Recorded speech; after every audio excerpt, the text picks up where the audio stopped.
Internet. You send a 100 megabyte file to your co-founder in San Francisco, and it arrives in seconds. That insane global connection is the internet. The simple game-changing invention here is packet switching, developed by people like Vint Cerf and Bob Kahn. Instead of renting a huge, expensive private line for your data, like a traditional phone call, they realized you could chop your file into a million tiny labeled pieces, packets, and let them take the fastest, most chaotic route possible. It's chaotic, yes, but it's incredibly efficient and cheap.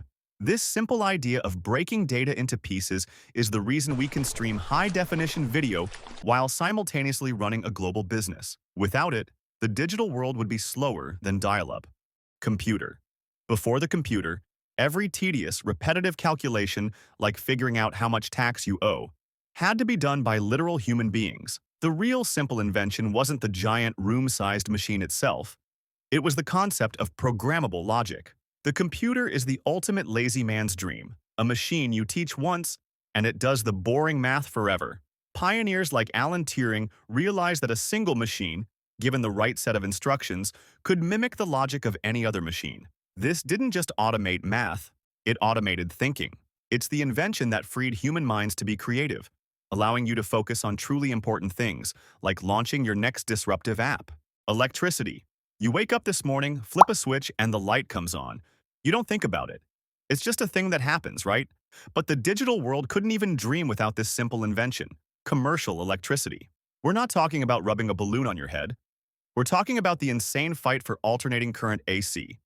Imagine a city where every building needed its own little power plant. That was the reality before Nikola Tesla, the guy whose entire life was an electrical soap opera, figured out the system that lets power travel hundreds of miles. He didn't just invent a machine. He invented the 24-hour global economy. Before this, a computer was a theoretical dream. Now it was just waiting for a plug. Basically, if Tesla hadn't won the war of the currents, you'd still be debugging your startup's code by candlelight. World Wide Web/WWW. The internet was already built, but it was ugly. It was text-only, confusing, and unusable for 99% of people. The true, simple invention that unlocked the internet was the World Wide Web, WWW, built on the hyperlink. Tim Berners-Lee realized that the internet needed a simple, universal address book and a teleportation button. That little blue, underlined piece of text, the hyperlink, is the most powerful invention in history.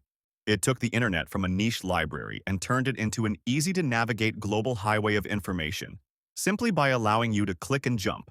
This wasn't complex coding. It was human-centered design. The WWW is the simple genius idea that convinced billions of people to start staring at their glowing rectangles. Mobile phone.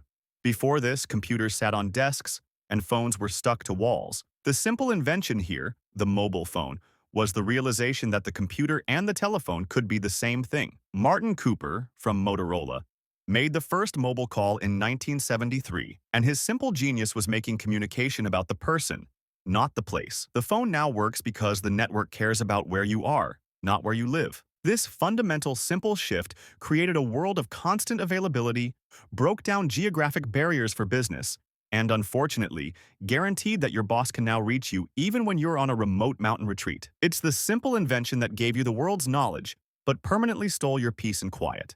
Wi-Fi. For decades, the internet was a slave to the cable.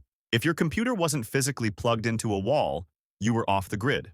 The solution? Wi-Fi. Wi-Fi wasn't some complex new physics. It was the simple, radical idea that the same radio waves that brought you terrible 90s pop music could carry enormous amounts of data. This simple invention, primarily developed by people like Vic Hayes and based on earlier work by Hedy Lamarr, yes, the famous actress, essentially told the internet, you are now free to move. This is the technology that decentralized the office, gave rise to coffee shop entrepreneurship, and finally freed your laptop from the tyranny of the Ethernet cord. Basically, Wi-Fi didn't just give you freedom. It gave you the freedom to run a multi-million-dollar startup from your couch. Bluetooth. You bought wireless earbuds and you didn't have to fiddle with complex settings or plug in any adapters. They just worked.